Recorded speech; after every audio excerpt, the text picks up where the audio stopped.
Olá, boa noite a todos. Bem-vindos. Cotovelo, né? Como se faz agora, é cotovelo para todo mundo.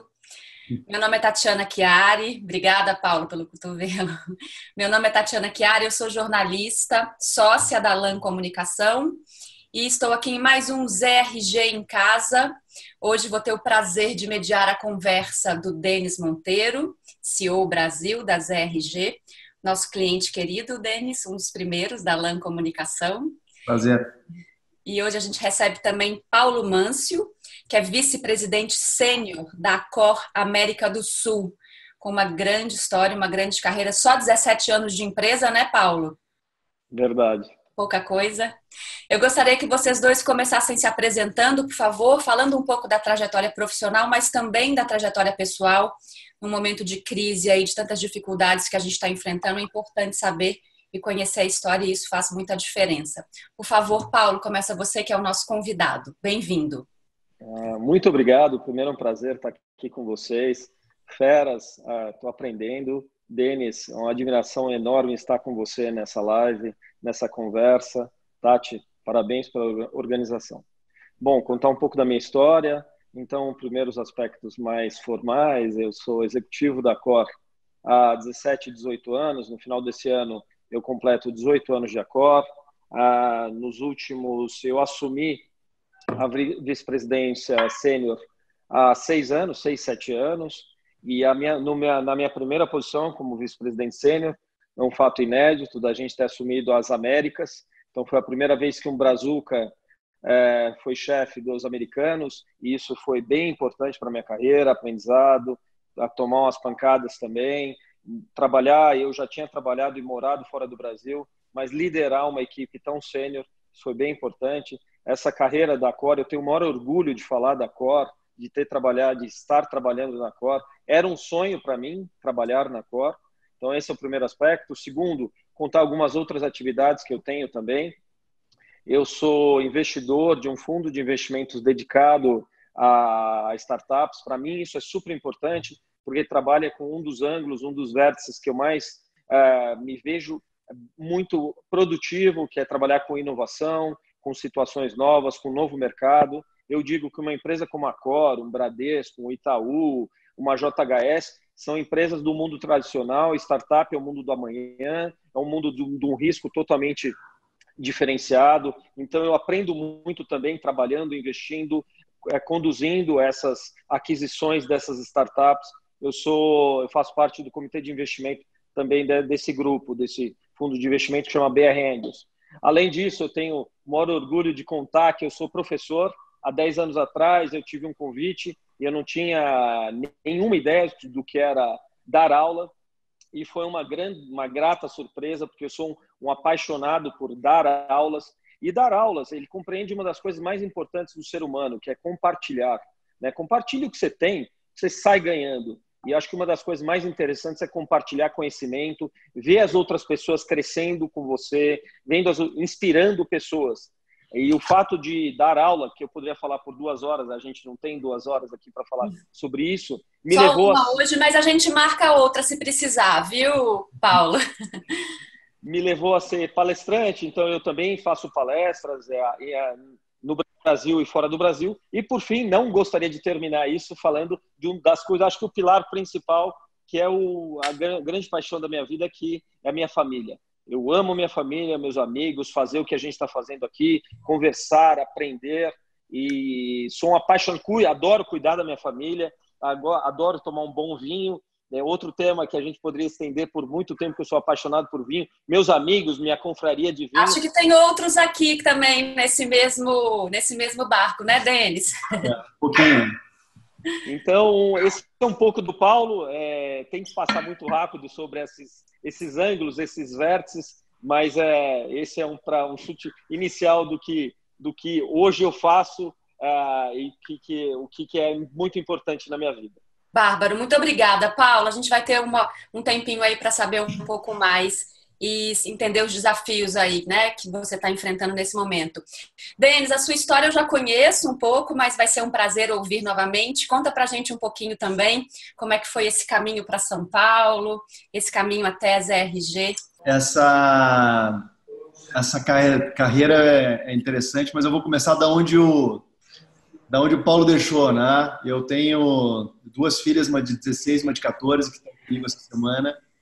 E tem sido um prazer estar com elas aqui no meio dessa quarentena, que elas enchem a casa e me fazem companhia, né? Então, inclusive, foram elas que picharam essa parede atrás de mim aqui, junto com os amigos delas, né? Eu me mudei há pouco tempo para esse apartamento no meio dessa quarentena e aí a gente fez uma brincadeira com os amigos aqui para inaugurar a casa e acabou que elas quiseram que deixar assim e assim ficou, né? Tem um pouco da nossa história. Virou o fundo aí para os RG em casa, hein? Tá aprovadíssimo.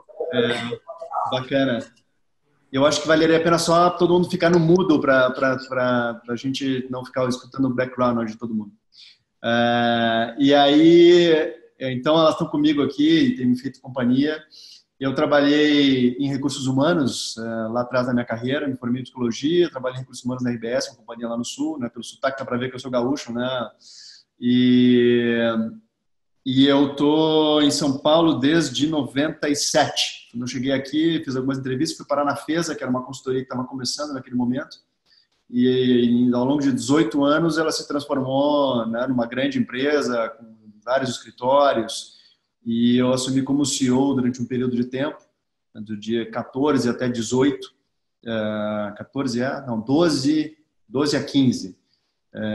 E deixei a companhia para montar a ZRG no Brasil, que é uma companhia americana, que tem escritórios na Europa, Ásia, né, e prioritariamente nos Estados Unidos, e a gente entrou na América Latina a partir da chegada do nosso escritório, vim com mais 5 sócios para esse new venture e temos feito um trabalho super bacana com clientes de grande porte, nacionais, multinacionais e clientes, né, fundos de private equity, empresas muito bacanas.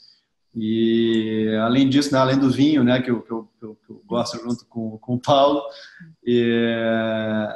eu tenho um trabalho de coaching que eu comecei há 2 anos atrás. Eu fiz um curso em Colômbia e comecei a fazer coaching executivo de C-Level e tenho me divertido muito com isso, né? É uma maneira de eu ajudar o indivíduo dentro das organizações ou o indivíduo que está querendo migrar para fora das organizações e pensar numa outra etapa na sua carreira e vida. Então, é um trabalho que eu tenho achado super interessante. Comecei também a investir em empresas, né, startups de educação, né, e tecnologia.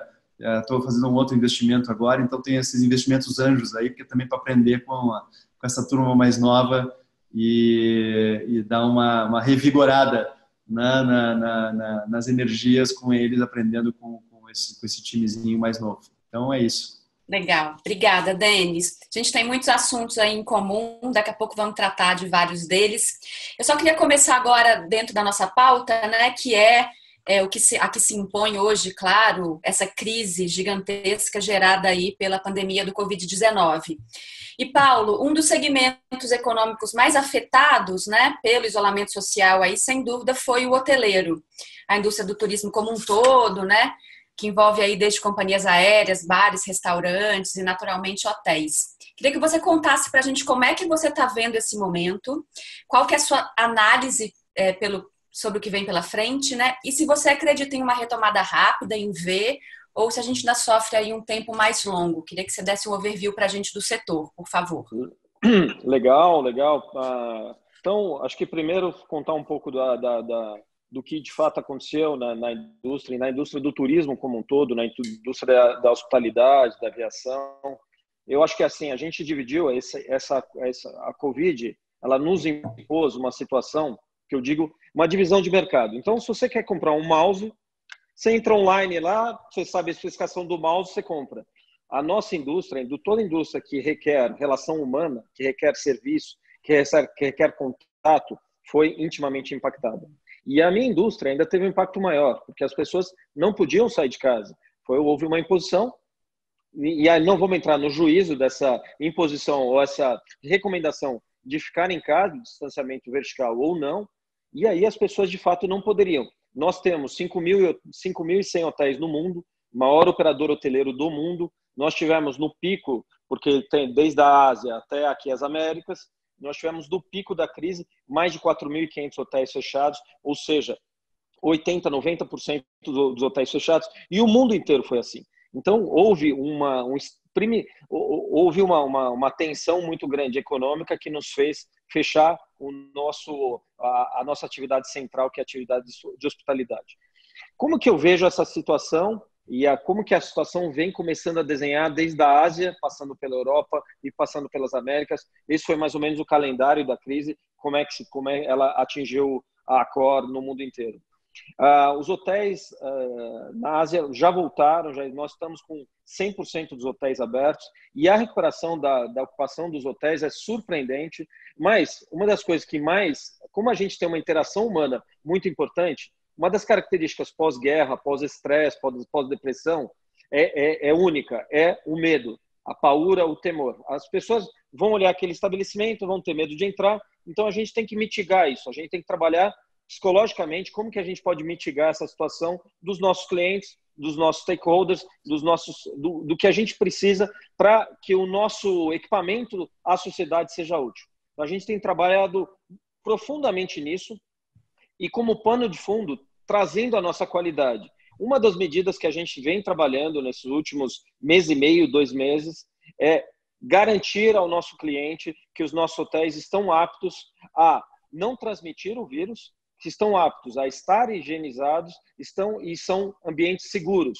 Então, a gente teve uma campanha enorme, campanhas setorizadas, por exemplo, para população de idosos, a gente recebeu os idosos, população de médicos e enfermeiros, a gente recebeu esses médicos e enfermeiros, populações de casais que têm um problema. Infelizmente, também não vamos entrar no juízo de valores disso, a Covid impôs um retorno das pessoas às suas casas. E muitos casais, muitos companheiros tiveram problemas de relacionamento durante esse período de 30, 45, 60 dias. Então, nós também fizemos um trabalho para acolher isso. Isso posto diante desse cenário duro, difícil, de fechamento econômico dos nossos hotéis, que são a principal atividade, eu vejo que esse desdobramento, o que nós estamos chamando de rebound, do retorno ao mercado, vai ser um retorno relativamente lento, não vai ser um retorno em V, como você mencionou, tão rápido, que gostaria de falar diferente, mas não é dessa forma que a gente está vendo, porque existe agora um desdobramento. Eu gostei muito de algumas lives que eu participei, que a gente está tratando duas coisas como na mesma situação, mas elas não são. Nós temos um evento agudo agora que é relacionado à saúde e à pandemia. Extremamente sério, mas uma hora vai terminar. E depois a gente vai ter um evento bastante agudo que tem uma característica mais prolongada, que é a relação econômica.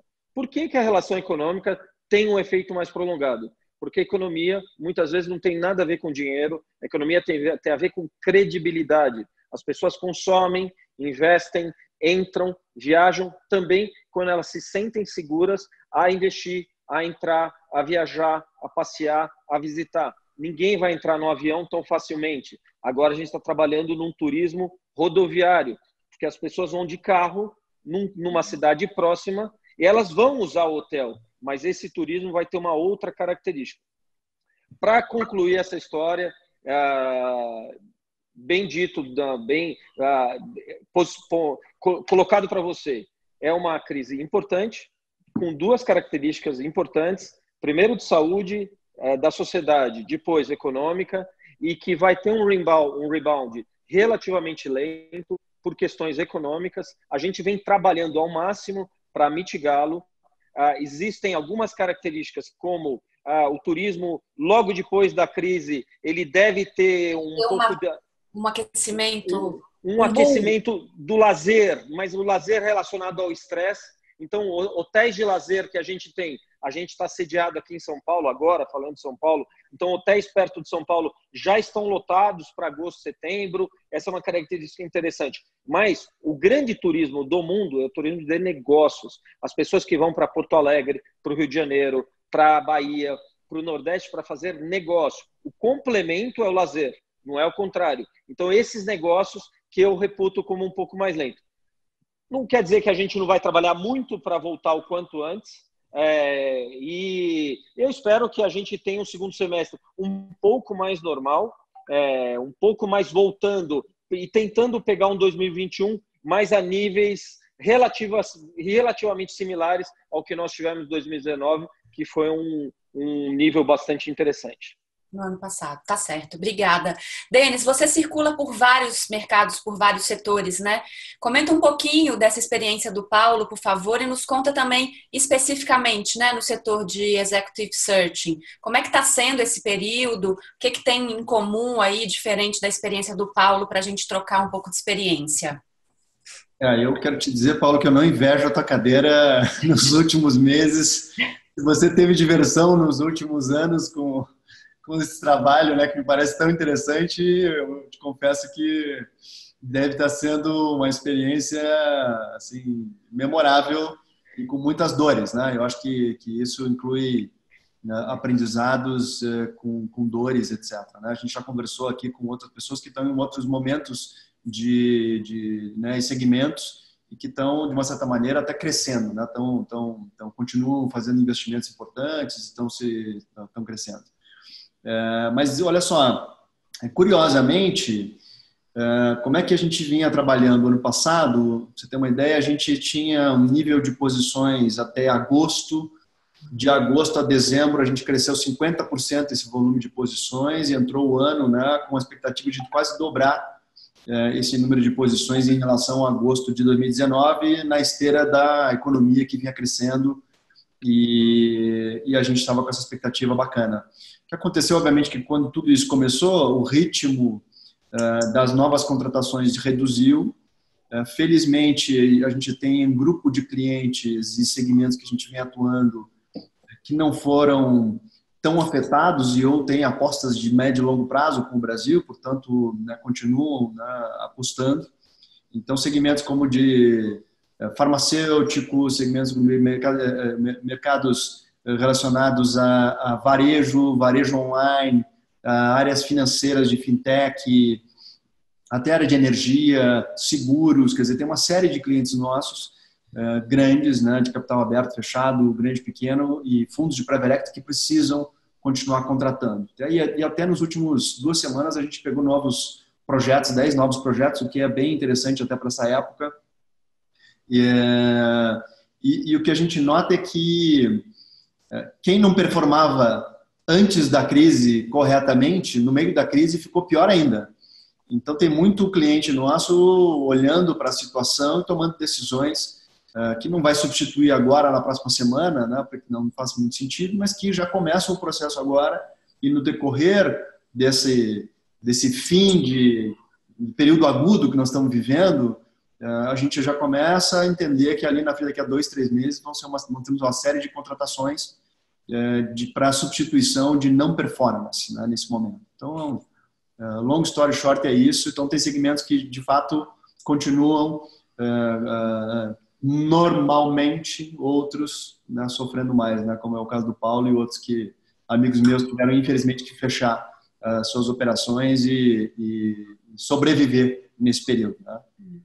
Pegando esse gancho Tati, aí... Oi, Tati, posso fazer um comentário? Claro, por favor. Acho que é uma coisa muito sábia que o Denis falou, que eu acho que esse é o momento do aprendizado. É esse o momento que a gente vai tirar uma bagagem gigante. E aí me perguntam um legado, que a gente vai sair com vários legados.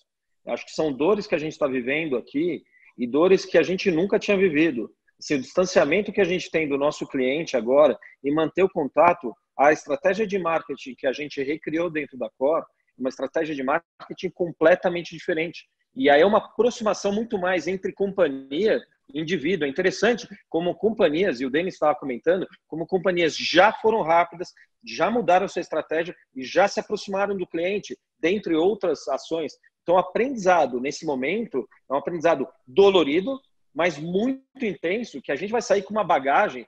Quem saiu, né? Eu gosto, nem mencionei aqui, mas eu adoro bolsa de valores, né? E os meus amigos falam, não, a gente já tem 5, 6 circuit breakers, né? Que quando a bolsa para, porque caiu mais de 10% no dia, etc. Então, a experiência que a gente sai dessa dor é muito valiosa e eu acho que a gente vai saber surfar nesses mares difíceis. A gente sabe que mar fácil não faz bom marinheiro. Então, saindo desse momento, e a gente vai sair muito mais forte. Legal.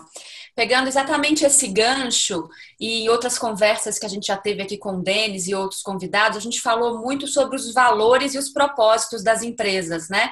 Que são colocados em xeque em momentos como esse, né?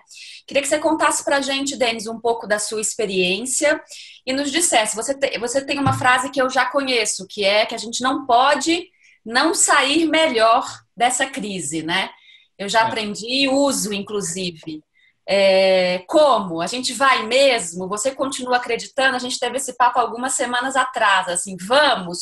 Ou acabando isso, a gente vai voltar lá para os nossos padrões antigos e fingir que isso não aconteceu? Tati, eu espero que não, né? Eu espero que as pessoas consigam aproveitar esse período e façam suas reflexões, façam suas meditações, façam os seus aprendizados e consigam explorar da melhor maneira possível para suas vidas, seja no aspecto pessoal e, obviamente, no aspecto profissional também. Eu acho que a gente tem a obrigação de usar esse momento de maneira, né, é uma parada forçada que a humanidade está tendo e acho que isso deveria refletir em algumas reflexões, né, internas sobre o que nós estamos fazendo, como estamos fazendo, se é o melhor uso do nosso tempo, deslocamentos pela cidade, sei lá, tem várias coisas que eu acho que são pequenas mudanças que podem acontecer, mas que eu acho que podem trazer impactos muito interessantes para cada um de nós. Eu vi hoje ainda o Jack Dorsey falando no Twitter que ele, né, diz que as pessoas podem ficar para sempre se elas quiserem em casa, e aí a Apple, né, já dizendo que não, que quer que as pessoas voltem, quer dizer, vai ter gente de todos os jeitos e maneiras se posicionando a respeito desse tipo de coisa, o que eu acho que vai ter um modelo um pouco mais flexível e que isso vai gerar benefícios para as pessoas, né? O que eu vejo hoje é que existe, para muitas empresas e CEOs que eu converso, existe uma preocupação grande com o sofrimento que esse negócio de ficar em casa também gera. Ficar em casa é muito bom, bacana, mas até o Paulo estava comentando agora há pouco, quando a gente estava o warm-up aqui, que ele está back-to-back das 8 às 8 da noite em casa e que talvez no escritório, pelo menos, ele teria um espaço para ir no cafezinho, se deslocar até o carro. Dá uma segmentada, né? Vai jantar, espaço para almoçar, encontrar alguém, né? Outro amigo meu, vice-presidente da América Latina, gostando de não viajar, mas por outro lado ele não consegue resolver nada no corredor mais, aquela conversinha de 5 minutos onde você resolve algum tema específico, virou uma reunião de no mínimo 30 minutos no vídeo. Então, assim, tem seus desafios também. Então, eu acho que a tecnologia ela está sendo utilizada de maneira muito inteligente e exponencial nesse período, mas eu acho que o espaço de trabalho ele continua sendo importante para uma experiência de marca, experiência de cultura e de sociabilização, né? Então as pessoas não vão dizer agora eu vou para o trabalho, eu disse, não, eu vou para o Accor, eu vou ter uma experiência de marca, de, né, serviço, de cultura. Eu vou lá encontrar com o Paulo, porque eu preciso ter um assunto que eu quero conversar olho no olho com ele. Então, assim, eu acho que esses são os aprendizados da última semana e que eu tenho visto muita gente falando sobre esse tema. Paulo, no seu setor, né, que como o Denis mesmo brincou, não queria estar na sua cadeira aí, porque é um momento muito desafiador. Você comentou já de marketing, né? Da área de marketing, vocês já estão aí mudando. É um momento de reinvenção? A gente pode falar em reinvenção? O que vocês já fizeram? Que caminhos vocês estão vendo de diferença aí, né? A gente teve recentemente o Airbnb fez um comunicado grande, né? Que na verdade até com talvez um redesenho do negócio, né? Como é que vocês do setor estão vendo assim, o que vai ser preciso reinventar mesmo, ou recomeçar, ou recriar? Eu acho que boa e fluida essa conversa, porque a gente acabou abordando vários conceitos que eu vou trazer eles para te explicar como eu estou vendo esse durante e pós-crise, né? E até mencionando o que você falou do Airbnb, da Oio, que era outra startup ligada a turismo gigante, já cresceu nos últimos 2 anos, teve investimento do Nubank, gigante, e estão sendo extremamente impactadas. Como eu vejo nesse pós-crise, vai ter uma recalibragem dessa questão do que nós chamamos de trabalho. E a própria Accor, por exemplo, eu estou redesenhando agora o escritório da Accor. Eu já estava nesse processo e eu estou redesenhando isso. E assim, já tenho certeza de que a gente vai diminuir o escritório. Diminuir no sentido de rotacionar pessoas, a gente vai, por exemplo, a gente fala, todo mundo falava muito bonita a palavra home office, mas muito pouco efetivamente se usava o home office de uma forma organizada, produtiva, estruturada. Então, eu não acredito no 100% de home office, mas eu acho que é extremamente produtivo a gente pensar em 30 a 40% de home office. E a gente já está pensando o nosso escritório já colocando nisso. E aí eu trago um dos conceitos que a gente vem trabalhando dentro da empresa, é working in everywhere. Então, você está lá com o teu no Rio de Janeiro, dentro do Fairmont Copacabana, e você está na piscina, mas você está no Zoom conectado. Eu tenho que te dar condições disso. E se você quiser estar formal, num terno, e nessa conferência, um pouco porque você está falando com o teu board, eu vou oferecer um quarto que tenha uma antessala preparada para um escritório, que eu consiga colocar um backdrop, ou eu faço o backdrop para você, para que você tenha condições. Então, eu working in everywhere. Assim, de fato, assim, eu acredito nessa recalibragem. Eu não acho que e nunca foi muito inteligente a gente pensar em situações extremas. Vai voltar o que era? Não acho que vai voltar o que era. Vai mudar totalmente o patamar, virar 100%? Eu não acho nisso. Mas eu acho que as pessoas inteligentes vão encontrar essa calibragem que me cheira um pouco mais perto de 40%, 50%, onde a gente vai, de uma forma produtiva, pensar de uma forma inteligente, pensar em melhor produtividade. Como que a gente dá essa possibilidade para o nosso colaborador, para o nosso stakeholder, para o nosso supplier, para o nosso fornecedor, e ter isso bom para ele e bom para a gente. Como que a gente faz isso numa equação financeira mais interessante, né? Esses pontos a gente está pensando pesadamente agora, profundamente, estamos tentando mapear como melhorar isso. Uma outra questão que eu não tenho dúvida, vou te dar exemplos reais aqui.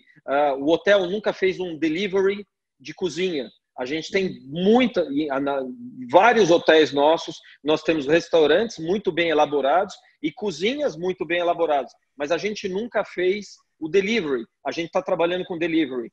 Parte dos nossos quartos a gente vai transformar em quarto room. Então, agora a gente não vai ter mais o day use, a gente vai ter o room use dentro dos nossos hotéis. Se você tem alguma dificuldade mencionada pelo Denis, porque tem um cachorro, um papagaio, tem a sogra dentro de casa ou o sogro, etc., vai para um hotel da Cor, eu vou te colocar num quarto, você vai ter uma tarifa legal, próximo da tua casa, que você pode walking distance, você vai ter o Wi-Fi com garantia, você tem um almoço lá para garantir. Então, a gente está encontrando no meio fazer do limão uma limonada, no meio dessas dificuldades, coisas que se encaixem às novas demandas da sociedade e olhando muito por uma coisa que a gente refocou, ressignificou agora há 4 anos, olhando para o cliente, lendo o cliente. O cliente agora vai ter novas demandas, a gente vai olhar, a gente já está olhando para essas novas demandas e redesenhando a nossa empresa muito focada nisso.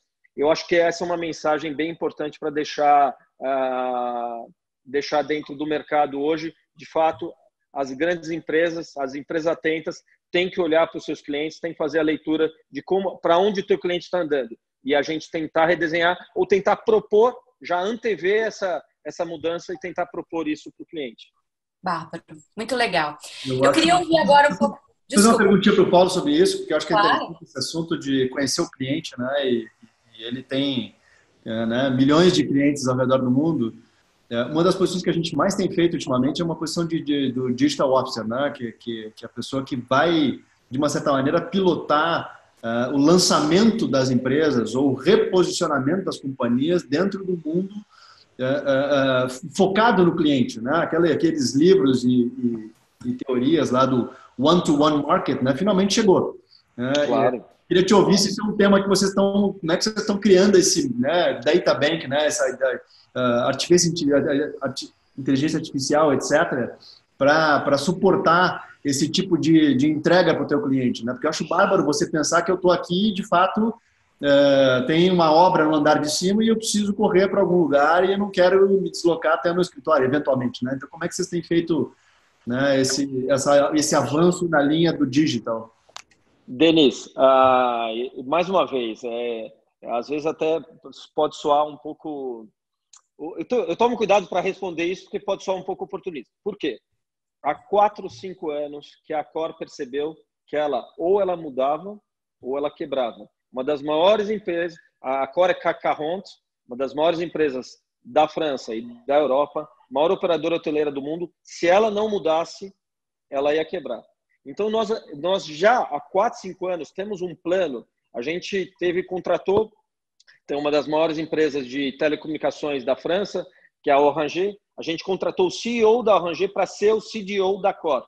E ele montou um processo, um investimento gigante que a gente fez. Então, o investimento em AI, inteligência, BI, Business Intelligence, Data Bank, que a gente vem fazendo, a gente já vinha fazendo. Então, foi bom. E aí você menciona, quem não estava se mexendo, agora se mexer durante a crise é duro, é difícil e é caro. E além de ser complexo. A gente já vinha fazendo esses approaches, entrando nesse mundo, mergulhando no mundo digital, fazendo a conexão com o nosso cliente, olhando para ele como centro do nosso negócio, ressignificamos. E ainda pela cultura francesa, a empresa nasceu na França. O francês, ele tem até um apelido que a gente chama, que é o Le Grandeur, que é achar que é o dono da verdade, né? Então, a gente tirar essa verdade do umbigo e olhar para fora, e olhar para o cliente, foi uma mudança que nós fizemos nos últimos 5, 6 anos e hoje a gente está colhendo frutos porque já vem dentro dessa cultura. Agora que está tendo essa mexida completa no mercado, a gente, de novo, nós estamos atentos em olhar quais são essas novas leituras de cliente para ver isso. Então, a gente que eu falei para você, está fazendo delivery, a gente está montando consultório dentro dos nossos hotéis. As nossas academias de ginástica vão ser diferentes, voltadas para o novo cliente. A preocupação com a sanitização e a higienização é completa. Então, tudo isso é a base da nova Accor, da nova companhia, do pós-Covid e do pós-mundo. Muito legal. Queria agora entrar para uma parte que é falar um pouco dos executivos aqui, né? Executivo Paulo, executivo Denis. A gente, numa conversa prévia, Paulo, você nos contou da experiência de coaching, né? Uma experiência que você já fez em outros momentos e que nos contou que, enfim, que acha essa uma experiência muito rica. Queria que você contasse um pouco, até para vocês baterem uma bola aí com o Denis, e contar também de outras formas ou mecanismos, como é que você está se fortalecendo e, enfim, e conseguindo ficar aí nesse escritório, que eu já falei com você várias vezes nesse escritório, e eu aqui também nesse escritório. Como é que a gente sai da caixinha e sai melhor dessa história? Denis, quer começar? Bom, eu vou me atrever aqui a até contar um pouco da minha história relacionada ao coaching. Foi muito importante o coaching na minha vida, então falo isso com prazer e com paixão. Por quê? A primeira oportunidade que eu fiz coaching já faz mais de 10 anos. Eu tinha me tornado, eu era um gerente na Accor e eu passei por um processo longo de assessment e tive um resultado do assessment, que não vem ao caso, super interessante, uma história interessante, até o dia que eu me tornei, e tinha lá os meus achievements que eu tinha feito na Accor, até o dia que eu me tornei diretor. E aí o CEO da Accor me chamou um dia e falou assim, cara, não está funcionando. Você era muito bom gerente, você era o melhor gerente que a gente tinha aqui, etc. Mas não está funcionando. Eu não conseguia entender o porquê. Porque eu fazia tão bem, eu entregava tão bem, eu tinha os skills técnicos tão fortes, e essa conversa eu poderia falar 10 características, mas eu não tinha o drive com o ser humano que era necessário dentro da Accor. E o coaching, nessa primeira virada da minha carreira, e foi a grande virada, eu até fiz depois eu escrevi vários textos sobre isso, eu fiz em 2010, com um ex-executivo da Natura, foi vice-presidente, depois foi presidente de uma outra companhia, me ajudou a inserir dentro de mim, ou resgatar dentro de mim, ou reforçar dentro de mim todos os aspectos humanos de um líder, todos os aspectos relacionados à comunicação de um líder, todos os aspectos relacionados à inspiração de um líder. Um líder hoje deixou há muitos anos de ser um chefe, é um cara que inspira pessoas, que traz as pessoas juntos de si, que deixa o seu legado, que coloca a sua equipe em primeiro lugar ou coloca as equipes em primeiro lugar. Dá um direcionamento muito claro e tem vários outros aspectos. Então, o coach, para mim, eu sou uma testemunha que eu estou me estendendo um pouco mais, porque para mostrar o quanto é importante isso.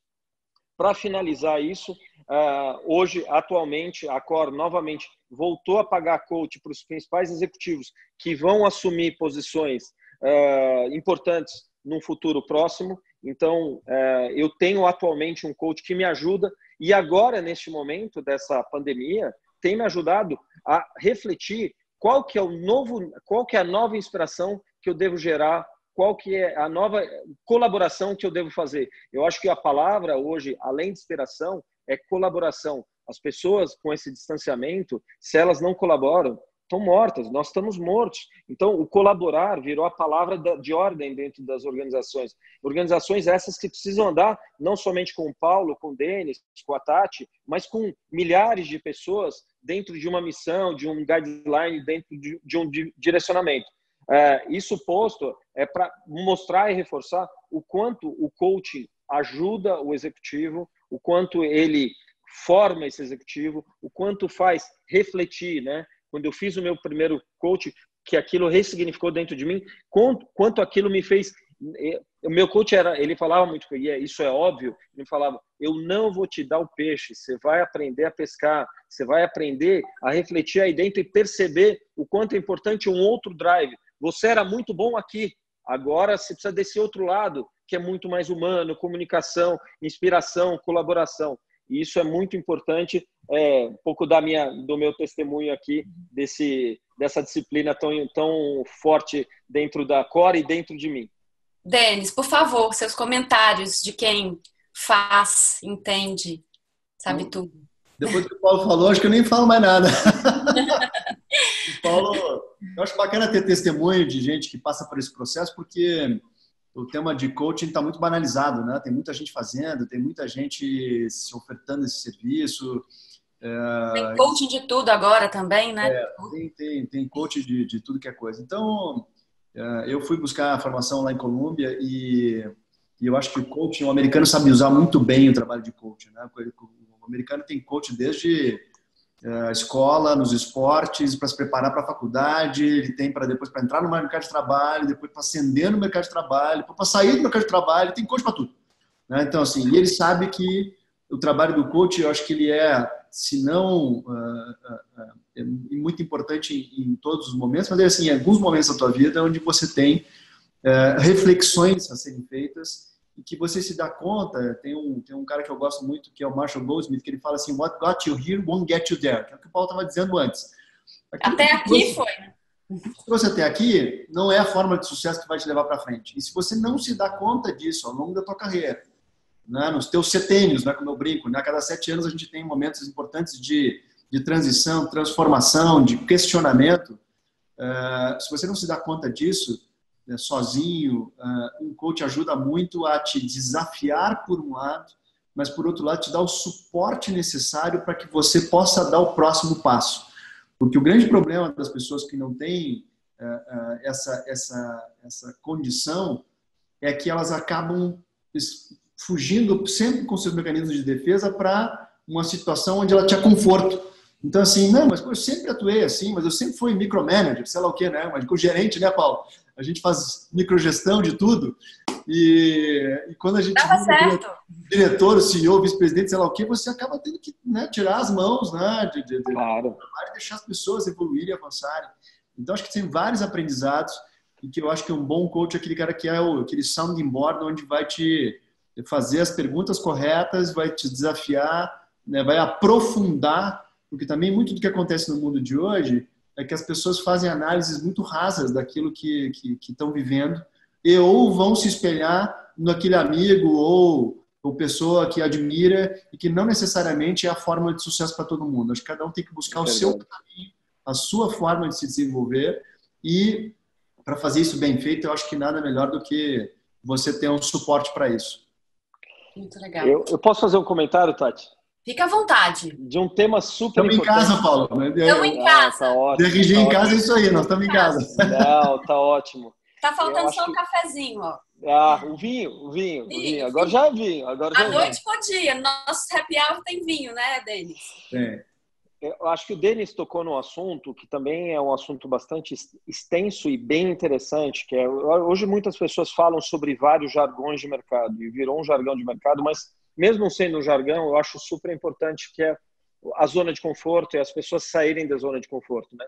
Então me falavam tudo, às vezes eu falo uns palavrões, então eu falo, mas que porra é essa de zona de conforto, né? Vou entender o que é isso. E aí eu descobri, gosto muito de fazer o tracking para entender o que é zona de conforto. Zona de conforto é onde você é bom, onde você já faz bem. E muitas vezes, quando você está em dificuldade, você se esconde lá. Você volta para o micromanagement, você volta a ser o técnico, você volta a fazer aquilo que você faz bem e não se expõe àquela dificuldade, aquela dor de relacionamento, aquela dor de ter que explicar alguma coisa mais detalhada, aquela dor de aparecer um pouco mais, aquela dor de dar um direcionamento, aquela dor de, às vezes, e uma das coisas que eu admirava, eu gosto muito, eu cito às vezes o Steve Jobs, porque mesmo sendo muito complexo, um cara tão complexo e genial, mas eu nunca tive vergonha nem medo de ser exigente. Eu não esqueço dessa frase dele. Eu não tenha vergonha de ser exigente, porque as pessoas que vão fazer um mundo diferente ou vão fazer alguma coisa, elas vão ser mais exigentes, elas vão pedir um extra mile, elas vão pedir uma coisa diferente. E muitas vezes você tem que sair da zona de conforto e tem que tirar a outra pessoa da zona de conforto e propor um projeto novo, e propor uma solução nova e falar, não, cara, ainda não está bom, vamos fazer alguma coisa nova. Claro que existe conteúdo e forma. A forma também você tem que regular e calibrar para não sair da linha. E isso, pessoas inteligentes com inteligência emocional, você consegue fazer uma boa calibragem, mas não ter a vergonha nem o medo de ser exigente, de dar um extra mile e pedir um extra mile. Então, essa história do zona de conforto, sair da zona de conforto e propor a saída da zona de conforto, eu acho que é um tema super atual e bem interessante para o mundo que a gente está falando aqui de coaching, novos executivos e novas lideranças. Eu daqui a pouco vou abrir para perguntas do time RG aí, se tiverem perguntas, mas eu queria que a gente caminhasse agora para falar de um assunto que a gente tocou em outras conversas também, Denis, com o Daniel Castanho, que esteve com a gente, né, com o Marcos Meu amigo. Você já falou. O Birro, outro sócio das RG, teve também com o Sérgio Saraiva, do RAP. Enfim, a gente teve aqui com pessoas muito interessantes que trouxeram muito repertório e muito aprendizado. E todos eles falaram sobre a nova liderança, né? Que novo líder vai surgir daí? Você também já deu algumas dicas aí na conversa, Paulo, mas eu queria que você desenhasse um pouco para a gente, que a gente está caminhando para o final. Que nova liderança é essa? Eu acho que, de uma certa forma, de fato, eu já mencionei algumas coisas, mas eu vou entrar um pouco mais profundo. Uma das coisas mais importantes, e até com essa dificuldade de distanciamento, é, de fato, você tem 3 ou 4 características fundamentais nesse novo líder. Para não falar de outras tantas, mas eu vou me ater a essas 3, 4 que são fundamentais. Primeiro, nunca foi tão importante a transparência com a sua equipe, transparência com as pessoas. Neste momento que a gente fala através de plataformas digitais, ainda bem que a gente consegue, mal ou bem, olhar olho no olho quando a câmera está boa, mas você transmitir a tua real preocupação com esse indivíduo, com esse ser humano, com essa relação de human to human. Eu sempre coloco aqui, está invertido aqui no vídeo, mas porque até a relação da verdade do coração. Como é que você está nesse momento? Como é que você vai sair disso? Como é que você está agora em termos de saúde do Covid? Ou como é que você vai sair disso com temor, com paura, com o fechamento? Então, eu acho que essa questão da transparência e da preocupação com o humano, eu diria que é a primeira característica super importante dessa liderança e é uma característica muito relacionada ao que o Denis mencionou também, que a gente está tendo uma oportunidade de fazer uma reflexão. E a gente tem responsabilidade de fazer essa reflexão relacionada a valores, reflexão relacionada às ações que a gente leva. Então, esse é o primeiro ponto.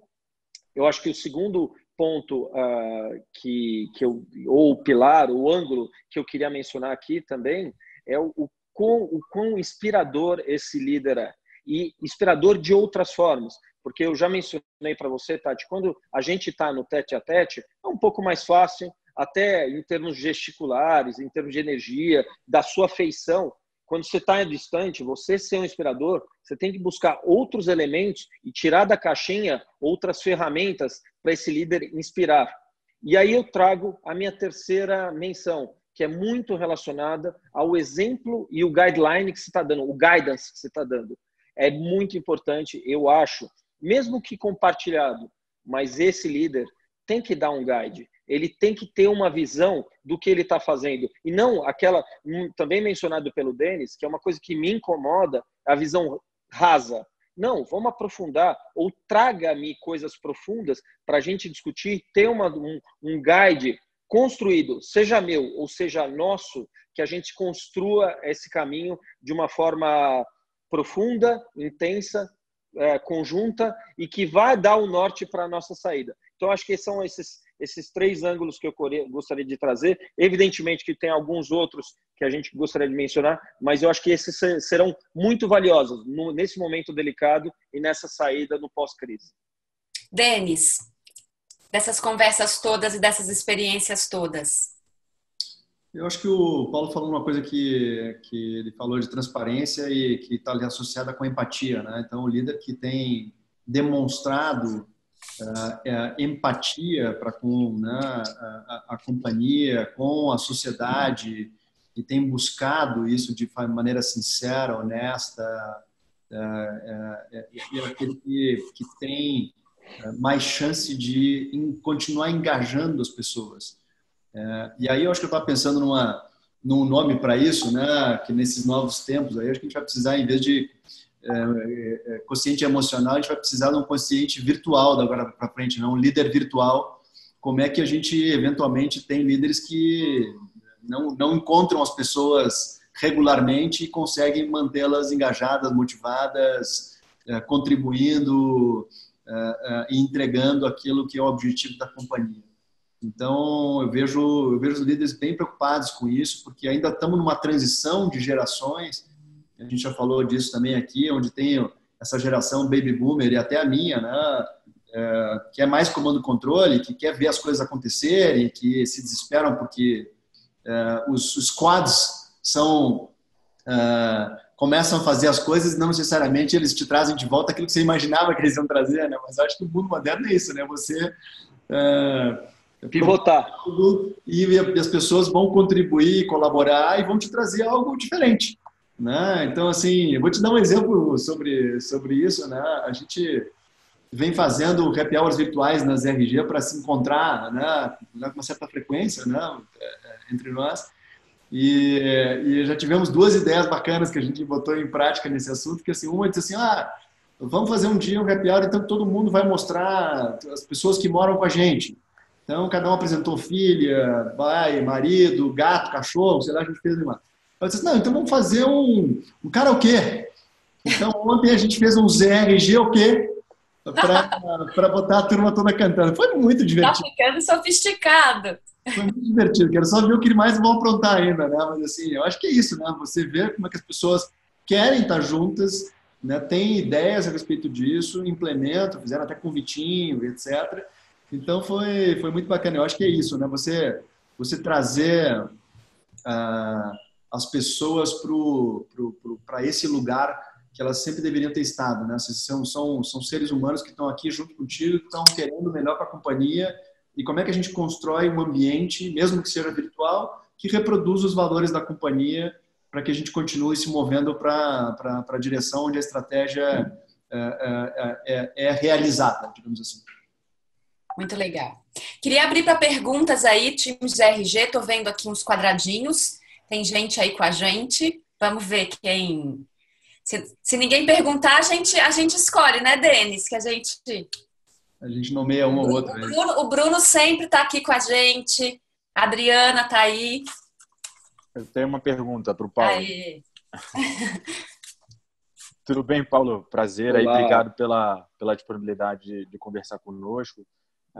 Pegando o gancho, na verdade, algumas coisas que você falou, né? Primeiro de todas as mudanças que você está fazendo na sua operação, na prestação de serviços daqui para frente. Você falou do restaurante, da academia, de agora ser room per use, né? E um gancho também com a frase que você trouxe do Steve Jobs, que não tenha vergonha de ser exigente.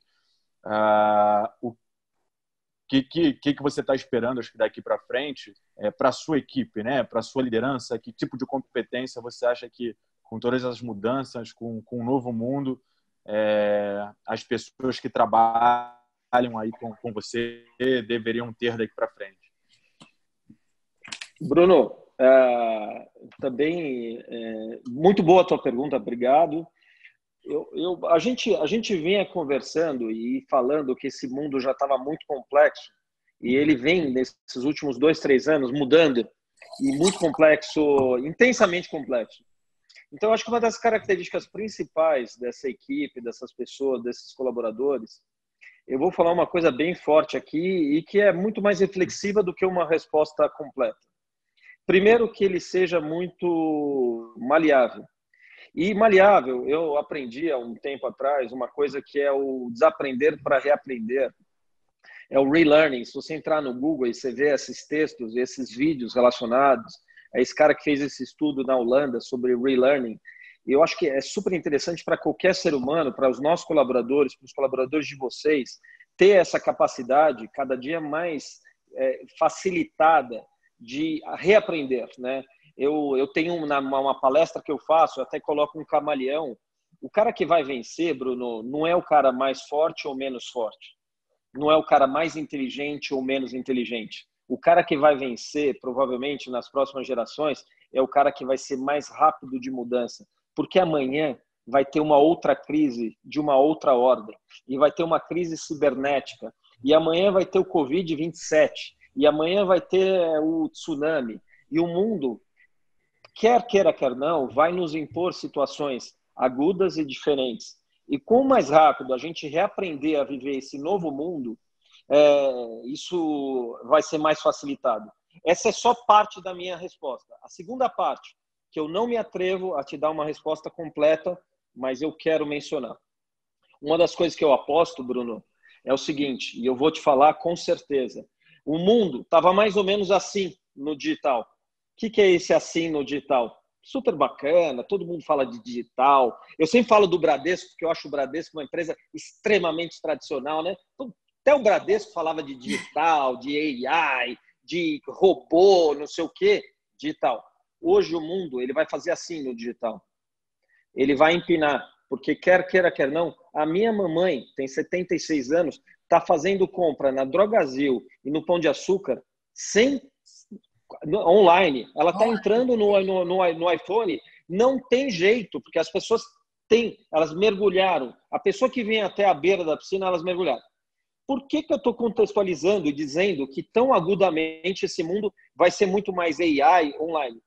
Por quê? Porque eu quero dizer a coisa mais importante, que a parte do mundo digital vai ter uma coisa que é insubstituível e que é isso que é a minha melhor moeda e que é a coisa que eu mais trabalho, que é experiência humana, que é o human to human. Isso é insubstituível. O AI vai entrar, vai abocanhar e vai roubar. O Uber vai roubar. O Airbnb vai roubar. Mas a experiência humana, ninguém tira da gente. Então, quanto mais as empresas aprimorarem isso, quanto mais o Denis, as RG, for mais específico e conseguir customizar melhor o produto dela, a Accor, o Bradesco, o Itaú, o que for, conseguir chegar mais perto e tocar a experiência humana, tocar o ser humano, isso é insubstituível. Então, eu acho que tem esses dois lados. Eu não posso dizer nenhum nem outro, mas eu tenho certeza que no pós-Covid, essa questão humana ainda vai ser mais valorizada. O quanto? Não sei, não vou me atrever a falar isso, mas eu tenho certeza que as pessoas vão olhar ainda com mais carinho. As pessoas voltaram a ter saudade das pessoas, as pessoas voltaram a ter saudade das famílias, as pessoas voltaram a ter saudade de tomar um vinho. A gente brinca aqui com o karaokê, com não sei o que lá. Isso eles estão fazendo, as RG está fazendo, porque as pessoas querem ter interação, porque nada substitui. Não funcionaria só a gente ligar o monitor e ficar vendo o karaokê sozinho. Não, a gente quer estar lá, a gente quer fazer parte. Então, isso dessa saída, eu acho que vai sair muito forte. Não sei mencionar, mas sei que isso vai ser muito importante. E, mais uma vez, é a única coisa que é insubstituível. Legal. Muito obrigado. Mais perguntas? Temos mais participações? Então, vou pedir uma gentileza antes da gente encerrar e cada um fazer suas considerações finais. Queria que todo mundo que está aí só Eu tenho pergunta. Cara, eu sou polêmico. Luiz, eu não sei se ele lembra, mas eu sou polêmico. Eu faço pergunta. Eu vou lá naquela palestra, eu faço pergunta. Ótimo. Eu tenho que ler o livro, eu leio o livro, eu faço. Eu mando por A gente adora os participativos, isso aí. Sabe aquele cara que entra no online, que ninguém responde, eu respondo. Então, eu queria entender como é que... Denis, você que tem essa importante empresa, onde os aspectos humanos são tão importantes, até também o teu trabalho como coach, como aprimoramento do ser humano, como missão de vida, como é que você vê no pós-Covid essa relação, essa nova relação e esse equilíbrio entre todo o mundo digital, acentuadamente digital, e o mundo humano, o mundo das experiências, o mundo do que eu já expliquei, mas eu queria ver um pouco a tua visão desse tema. Paulo, obrigado. Eu estou desesperado para viajar e ficar no hotel de vocês e ver minha família, visitar lugares que eu tenho um bucket list com vários lugares do mundo. Eu estava revendo hoje isso ainda, de lugares do mundo que eu quero visitar, né? Então, assim, eu acho que a gente tem milhares de anos construídos nas relações, né, humanas e que não se perdem e que não vão deixar a sua importância para lá, né?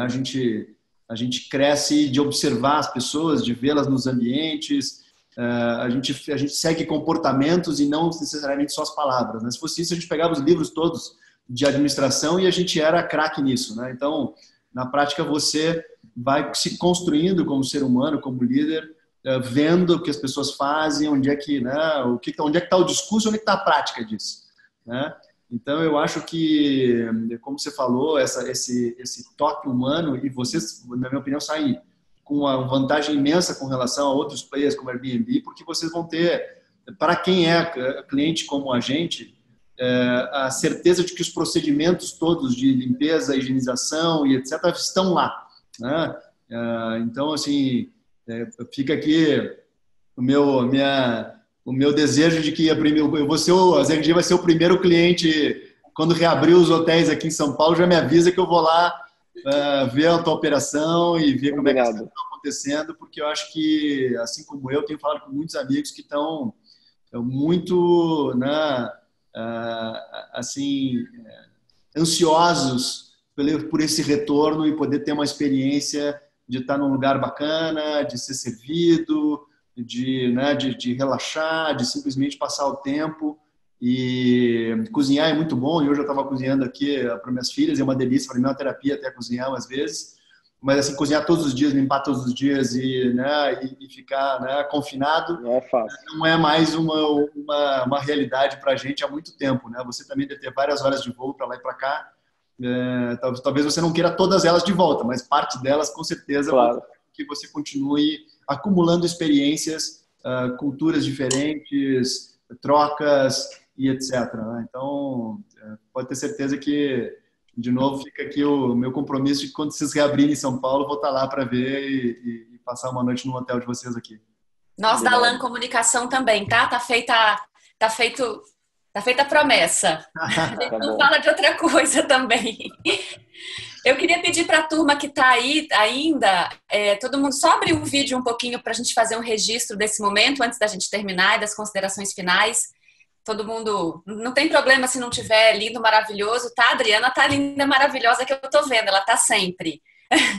Mas todo mundo só abrir, dá um sorrisinho, que o Luiz vai fazer uma foto pra gente. 1, 2 e... Foi. Isso. Foi. Legal. Paulo, queria agradecer muito essa oportunidade, é muito bacana te ouvir, a gente tem crescido muito com essas conversas da ZRG, eu já aprendi muito com o Denis nesse processo, acho que essa quarentena teria sido muito mais difícil sem ele, porque eu realmente escuto e tento trazer para a vida e tenho sofrido aí algumas questões também, mas estou na luta, muito ouvindo o que ele tem para nos contar sempre. Queria agradecer, Denis, claro, sempre, nosso papo, nossa conversa, e pedir considerações finais de vocês, falando um pouco aí dos aprendizados da vida e deixar uma mensagem positiva, por favor, porque de más notícias a gente está cheio, né? Por favor. O Paulo começa essa conversa, mas eu quero que ele inclua nessa tua resposta aí, porque ele disse que é um cara que tem vários sonhos. Eu quero que ele conte um sonho pra gente aqui. Que ele boa! Tá cooking. Que ele tá cooking. Boa! Mas, bom, então vou começar. Primeiro, prazer estar aqui com vocês. Sempre, uma aula, aprendizado, estar com pessoas bacanas.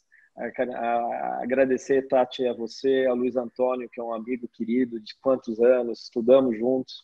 Denis, parabéns pela tua empresa, pela condução desse papo aqui, fantástico. E eu queria, assim, deixar porque eu também acho que o líder é aquele cara que toma opinião e ele se posiciona. Então, eu tenho um posicionamento muito claro sobre esse momento de crise e pós-crise, que a gente tem a responsabilidade, sim, de entender que mesmo nos momentos difíceis, eu não quero olhar para o buraco. Eu quero construir uma ponte. A gente está numa situação aqui A, nós estamos passando por um problema sério e a gente vai chegar numa situação B. Eu não quero ficar olhando para o buraco e ficar pensando se eu vou cair no buraco. Agora eu tenho a responsabilidade como executivo, como parte da sociedade, como ser humano, como família, como filho, como for. Esse é meu conselho. Construam pontes. Não ficam pensando no buraco. Vamos sair dessa. Vamos fazer do limão uma limonada. Vamos encontrar soluções para sair. Vamos ter a leitura. Seja inteligente. Vá buscar agora uma nova solução. Saia da zona de conforto. Vai aprender uma outra coisa. Quanto tempo a gente ficou em casa? Precisa aprender alguma outra coisa, um novo idioma. Faz novas construções. Ressignifica a tua cabeça. Então, acho que essa é a minha mensagem a todo tempo. Duas situações antagônicas ficaram na minha cabeça. O momento é muito difícil. Eu também sou ser humano para assumir que o momento é difícil. O momento é de um desafio gigante e que eu não tinha vivido e eu acho que ninguém tinha vivido. Mas nesse momento eu tomei a posição e foi uma decisão minha. Cara, eu vou fazer desse limão uma limonada, eu vou fazer diferente, eu vou trabalhar ainda mais, eu vou tentar construir soluções para a empresa que me ajuda tanto nesse momento que a empresa está precisando e pessoas precisando e a sociedade precisando. Então, acho que essa é um pouco da minha mensagem. Ela é uma mensagem muito ligada no drive da gente assumir responsabilidades e posicionamento e fazer disso alguma coisa melhor. Essa é um pouco da minha dica. Obrigada, Paulo. Muito obrigada. Denis, por favor, para a gente encerrar. Em primeiro lugar, Paulo, obrigado pelo aceitar o convite da gente, né, e ser tão generoso com as tuas, né, contribuições e você, assim, é um dínamo de energia para toda a quantidade de problemas e dificuldades que você vem enfrentando nas últimas semanas, né, meses até. Então, parabéns. Eu acho que as tuas palavras me acende uma chama de que, mesmo passando por dificuldades, é sim possível e você é a prova real de que essas coisas vão se movendo, né? Então, a gente precisa, e eu tenho falado muito isso para os executivos que eu tenho conversado ultimamente, que eles estão com uma cara de arrasados, socados dentro de um cubículo, fazendo back-to-back meetings, etc. E a primeira coisa que eu pergunto, escuta, você está se cuidando? Porque eu acho que uma obrigação como líder, como ser humano, na verdade, assim, você precisa se cuidar. Porque, assim, se você não se cuida, você não consegue cuidar dos outros. Então, eu acho que essa é um chamado, assim, para que as pessoas, de fato, pensem o que elas estão fazendo para se cuidar. E não é só se cuidar tomando uma garrafa de vinho todo dia, né? Que eu acho que isso não é se cuidar, na verdade. Mas, enfim, é para tentar fazer uma ginástica, é meditar, é estudar um pouco, é guardar um tempo. Cuidar disso aqui. Cuidar da cabeça, bloquear a agenda para almoçar, de fato, né? E não almoçar na mesa, né? Como muita gente faz o dia todo, todos os dias, né? Todos os dias não dá para fazer isso. Picos de trabalho, eu admito que a gente tem que fazer certas coisas desse tipo, já fiz bastante, mas eu acho que não pode ser a realidade, né? Porque nós estamos vivendo nesse mundo de incerteza e como ninguém tem a resposta, diferentemente de uma crise apenas econômica, você tem que navegar com isso com o melhor que você tem, né? Então, assim, inclusive, eu comecei a meditar ultimamente, que é para, como diz um amigo, diz assim, olha, eu preciso meditar porque eu preciso dar o melhor de mim para minha empresa, para os meus clientes e para minha família, e eu acho que meditar me ajuda a ter um pouco dessa clareza, né, de mental, assim, espiritual, para enfrentar esse momento. Então, eu acho que a gente vai sair disso com vários aprendizados. E eu acho que a última coisa que eu queria dizer é uma coisa que eu vi esses dias também muito bacana, que diz o seguinte, olha, a única mudança que a gente pode fazer é aqui e agora. Ontem já passou, eu não posso mudar, e o futuro eu não sei o que vai acontecer. Então, se a gente tiver a oportunidade, né, de trocar ideia com outros executivos, né, e falar com eles e com nossos times, eu diria o seguinte, olha, que mudança você tem que fazer hoje para enfrentar melhor amanhã, para construir o amanhã, né? Você prefere ser um refém do passado ou um pioneiro do futuro, né? Uma outra frase que eu escutei, claro, bacana. Então, para encerrar, espero que todos possamos ser pioneiros do futuro e a gente construa uma saída incrível, porque outras crises vão vir, como você mesmo disse, e a gente vai estar mais forte para vivenciá-las se a gente fizer as coisas corretas neste período. Legal. Denis, muito obrigada mais uma vez, sempre aprendizado para mim. Paulo, muito obrigada, muito legal te ouvir, realmente é um gás, um ânimo num momento como esse. E espero que a gente se encontre em breve e não precise ser pela telinha. Espero que a gente possa ter um happy hour real em breve, no hotel, principalmente, né, Denis? Vamos fazer no hotel. O Paulo vai escolher o hotel e a data. Paulo vai escolher o hotel e a gente se encontra. Vamos fazer essa experiência lá, vamos fazer um bate-papo ao vivo lá. Já fica o compromisso aqui, que é o convite meu para a gente almoçar juntos e conversar delongadamente, enfim, sobre todos esses temas, face to face. Combinadíssimo. Obrigado, Tati, pela moderação, foi maravilhoso. Obrigada a todos, obrigada a quem ficou aí com a gente. Obrigada. Tchau, tchau.